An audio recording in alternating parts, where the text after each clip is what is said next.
Hey friends, welcome back to my channel again. అందరు ఎలా ఉన్నారు? అందరు బాగున్నారు కదా? సో ఫ్రెండ్స్, ఇవాళ నేను ఇంట్లో పూజ చేసుకున్నాను. రామకోటి గురించి నేను మీకు చెప్పలేదు. మీకు తెలిసిందే, నేను భద్రాచలం వెళ్ళాను. అయితే నేను వెళ్ళిన డే మీకు తెలుసు, చాలా ఆస్పిషియస్ రోజు. అది కూడా శ్రీవారిది జన్మ నక్షత్రం రోజు వెళ్ళేసేసి దర్శనం చేసుకున్నాం, అది మీకు తెలిసిందే. సో దాన్ని నేను నెక్స్ట్ డే మారేడుమల్లికి వెళ్ళి రిటర్న్ వస్తుండగా, నేను యాక్చువల్లీ అదే రోజు రామకోటి కొనాలి, కానీ ఐ మిస్ డేట్, మర్చిపోయాను ఆ ఆనందంలో. సో నెక్స్ట్ డే మళ్ళీ నేను రిటర్న్ హైదరాబాద్కి వెళ్తుండగా రామకోటి కొన్నాను.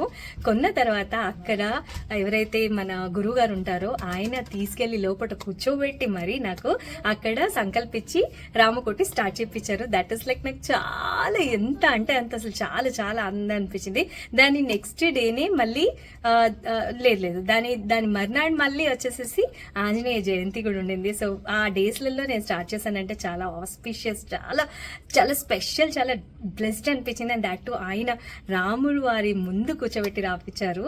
అండ్ ఇంకో విషయం నేను ఆ రోజు తెలుసుకున్నాను, అది I thought I'll share it with you. ఆ ఆంటీ కూడా వీలైతే అందరికీ చెప్పమ్మా అన్నారు. So I think this is the platform where I can tell about this.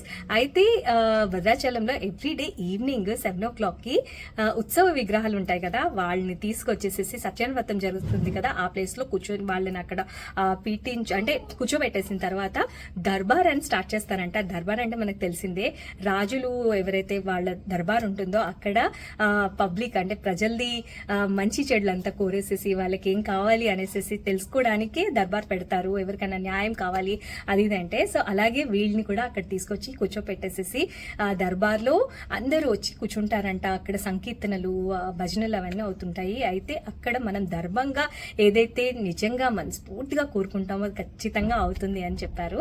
అయితే ఆవిడ అన్నారు, ఇవాళ మీరు ఒకవేళ ఉంటే ఇక్కడ ఉండండి అని. కానీ అన్ఫార్చునేట్లీ మేము అదే రోజు హైదరాబాద్కి రావాలి కాబట్టి ఉండలేకపోయాము. But definitely it was like very very divine, అది తెలుసుకున్న తర్వాత. బట్ డెఫినెట్లీ నెక్స్ట్ టైం ఒకవేళ నేను భద్రాచలం వెళ్తే ఖచ్చితంగా అది నేను అటెండ్ అవుతాను. అండ్ ఎస్, ఇప్పుడు నేను రామకోటి రాస్తున్నాను, అది మీకు చూపెడతాను. సో రామకోటి, శ్రీరామ జయ రామ జయ జయ రామ. ఇది ఆంటీ పెట్టిన తిలకము, ఆ రోజు మనం కలిసి ఇది నేను రాశాను ఇప్పటి వరకు. ఇంకా ఇవాళ రాస్తాను ఇప్పుడు.